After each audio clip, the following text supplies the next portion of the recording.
নমস্কার বন্ধুরা, আজকে আমি এই ভিডিওতে আলোচনা করব হঠাৎ করে ছাগলের পায়খানা পেচ্ছাব বন্ধ, কিছুক্ষণের মধ্যে ছাগলের মৃত্যু।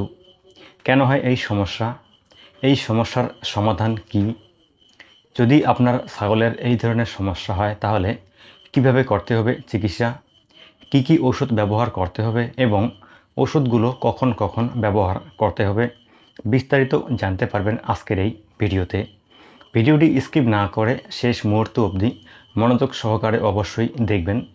সম্পূর্ণ ভিডিওটি দেখার পর ভিডিওতে দেওয়া তথ্য যদি আপনাদের উপকারে আসে, আজকের এই ভিডিওতে একটি লাইক করতে ভুলবেন না।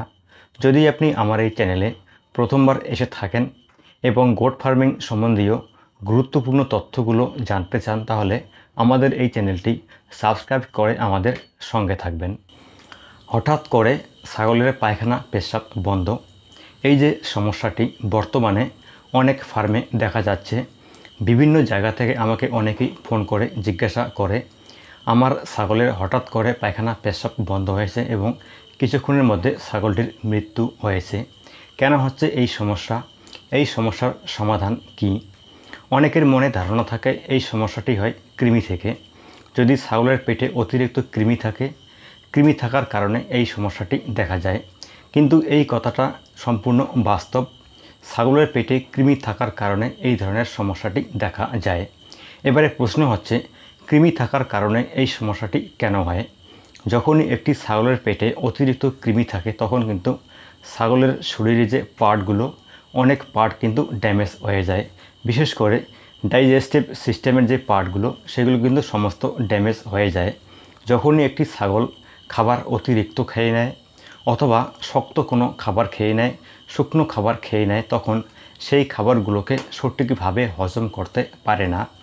যখনই সেই খাবারগুলোকে ছাগলটি হজম করতে পারবে না, তখন কিন্তু ছাগলটির পেটে গ্যাস উৎপন্ন হবে, রুমেন ব্লক হয়ে যাবে। যখনই রুমেন ব্লক হবে এবং গ্যাস উৎপন্ন হবে, তখন কিন্তু ছাগলের পায়খানা পেচ্ছাব সম্পূর্ণ বন্ধ হয়ে যাবে, শ্বাস নিতে কষ্ট হবে এবং শ্বাস বন্ধ হয়ে ছাগলটি মারা যাবে। যদি আপনার ফার্মে এই ধরনের সমস্যা হয় অথবা আপনি যদি চান আপনার ফার্মে এই ধরনের সমস্যা না আসুক, তাহলে নিয়মিত আপনার ছাগলের কৃমিনাশক করাবেন। সময় মতো যদি আপনি আপনার ছাগলের কৃমিনাশক করাতে পারেন, তাহলে আপনার ফার্মে এই ধরনের সমস্যা দেখা যাবে না। এই সমস্যার সমাধান একমাত্র উপায় ছাগলের সঠিক সময়ে কৃমিনাশক, অথবা যদি আপনার ফার্মে কৃমিনাশক করার পরেও এই ধরনের সমস্যা দেখা যায়, তাহলে আপনি এই সমস্যার সমাধান কিভাবে করবেন, কিভাবে চিকিৎসা করবেন এবং কি কি ওষুধ ব্যবহার করবেন। যদি আপনার ফার্মে এই ধরনের সমস্যা দেখা যায়, ছাগলের পায়খানা পেচ্ছাব বন্ধ হয়েছে, ছাগল পেট ব্যথার কারণে ছটফট করা শুরু করেছে, হয়তো কিছুক্ষণের মধ্যে ছাগলটির মৃত্যু হবে, তাহলে সঙ্গে সঙ্গে ছাগলের রুমেন ফুটো করে গ্যাস বের করে দেওয়ার চেষ্টা করতে হবে। যখনই রুমেন ফুটো করে ছাগলের গ্যাস বের করে দেবেন এবং রুমেনে কিছু ওষুধ আপনাকে পুশ করে দিতে হবে, যেমন গ্যাসনিল অথবা ব্রোটোসিল 20 ml 20 কিলো ওজনে সঙ্গে সঙ্গে রুমেনে পুশ করে দিতে হবে, এবং অ্যান্টিবায়োটিক অক্সিটেট্রাসাইক্লিন অথবা টেট্রাসাইক্লিন 2 ml 20 কিলো ওজনে সোজা রুমেনে পুশ করে দিতে হবে। যদি আপনি রুমেন ফুটো করে গ্যাস বের করে দিতে না পারেন অথবা আপনার অভিজ্ঞতা নেই, তাহলে গ্যাসনিল অথবা ব্রোটোসিল ছাগলকে খাওয়াতে হবে 20 কিলো ওজনে 20 ml, এবং সঙ্গে অ্যান্টিবায়োটিক ছাগলের শরীরে ইঞ্জেকশনের মাধ্যমে পুশ করতে হবে 20 কিলো ওজনে 2 ml হিসেবে। যখনই ছাগলের পেট থেকে গ্যাস কম হবে এবং গ্যাস কম হওয়ার সঙ্গে সঙ্গে ছাগলটিকে পেট ব্যথা কম করার জন্য ওষুধ খাওয়াতে হবে। গ্যাস কম হলে অটোমেটিক ছাগলের পেট থেকে ব্যথা কম হবে, তবুও পেট ব্যথা কম করার জন্য ছাগলের ওষুধ খাওয়াতে হবে, যেমন স্পেস মুভেস ট্যাবলেট অথবা ইঞ্জেকশন ব্যবহার করতে পারেন, অথবা ডিকোলিক ট্যাবলেট অথবা ইঞ্জেকশন ব্যবহার করতে পারেন। যদি আপনি ডিকোলিক ট্যাবলেট ব্যবহার করেন, তাহলে 20 কিলো ওজনে হাফ ট্যাবলেট দিতে হবে, এবং ইঞ্জেকশন ফর্মে প্রয়োগ করতে হলে 20 কিলো ওজনে 2 ml প্রয়োগ করতে হবে। এই সমস্ত ওষুধগুলো ব্যবহার করার পর যখন আপনার ছাগলটি সুস্থ হয়ে উঠবে, সুস্থ হয়ে ওঠার পর ছাগলটিকে হজম শক্তি বৃদ্ধি করার জন্য ওষুধ খাওয়াতে হবে। হজম শক্তি বৃদ্ধি করার জন্য রুচাম্যাক্স পাউডার সঙ্গে ইকোট্রাস ট্যাবলেট অথবা ফ্লোরা বুস্ট ট্যাবলেট ছাগলকে খাওয়াতে হবে। রুচাম্যাক্স পাউডার 20 কিলো ওজনে 10 গ্রাম পাউডার এবং ট্যাবলেট হাফ ট্যাবলেট ছাগলকে দিতে হবে। ফ্লোরা বুস্ট অথবা ইকোট্রাস ট্যাবলেট যখনই আপনার এই ওষুধগুলো কমপ্লিট হয়ে যাওয়ার পর ছাগলটিকে লিভার টনিক খাওয়াতে হবে। যদি আপনার ছাগলের কৃমিনাশক করানো না থাকে তাহলে ছাগলটিকে কৃমিনাশক করিয়ে নিতে হবে। যদি আপনি রুমেন ফুটো করে গ্যাস বের করতে পারেন তাহলে অনেক কম সময়ের মধ্যে আপনি রেজাল্ট দেখতে পারবেন।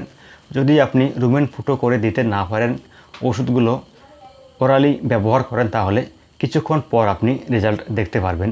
যদি আপনার কাছে এই সমস্ত ওষুধগুলো অ্যাভেলেবেল না থাকে তৎক্ষণাৎ আপনাকে খাওয়া সোডা এবং কাঁচা আদা একসঙ্গে মিক্স করে ছাগলকে খাওয়াতে হবে। খাওয়া সোডা এবং কাঁচা আদার রস মিক্স করে যদি আপনি ছাগলকে খাওয়াতে পারেন তাহলেও আপনি কিছুটা রিলিফ মনে করতে পারবেন। যদি আপনার কাছে ওষুধগুলো অ্যাভেলেবেল থাকে তাহলে ওষুধগুলো ব্যবহার করবেন, আদার রস অথবা খাওয়া সোডা ব্যবহার না করলেও চলবে। তো যাই হোক বন্ধুরা, ভিডিওর শেষে আমি আপনাদেরকে আরও একবার বুঝিয়ে দিচ্ছি, যদি আপনার ছাগলের এই ধরনের সমস্যা দেখা যায়, হঠাৎ করে ছাগলের পায়খানা পেশাব বন্ধ, ছাগল পেট ব্যথায় ছটফট করা শুরু করেছে, কিছুক্ষণের মধ্যে ছাগলটির মৃত্যু হতে পারে, তাহলে সঙ্গে সঙ্গে আপনি গ্যাস কম করার জন্য ওষুধ ব্যবহার করবেন। রুমেনে পুশ করতে পারেন অথবা ওরালি ছাগলকে খাওয়াতে পারেন। যখনই ছাগলের গ্যাস কম হয়ে যাবে তখন পেট ব্যথা কম করার জন্য ওষুধ দিতে হবে। যখনই পেট ব্যথা কম করার জন্য ওষুধ ব্যবহার করবেন তার কিছুক্ষণ পর ছাগলের হজম শক্তি বৃদ্ধি করার জন্য ওষুধ খাওয়াতে হবে।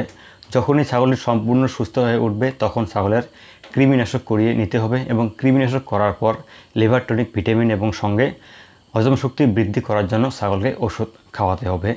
তো যাই হোক বন্ধুরা, আজকের এই ভিডিওতে দেওয়া তথ্য আপনাদের কেমন লাগলো কমেন্ট বক্সে কমেন্ট করে জানাতে ভুলবেন না। যদি আপনার গোট ফার্মিং সম্বন্ধীয় কোনো প্রশ্ন থাকে সরাসরি আমাদের দেওয়া হোয়াটসঅ্যাপ নম্বরে আপনারা যোগাযোগ করতে পারেন। তো ভালো থাকুন, সুস্থ থাকুন এবং এনডিএফ গোট ফার্মের সঙ্গে থাকুন। ধন্যবাদ।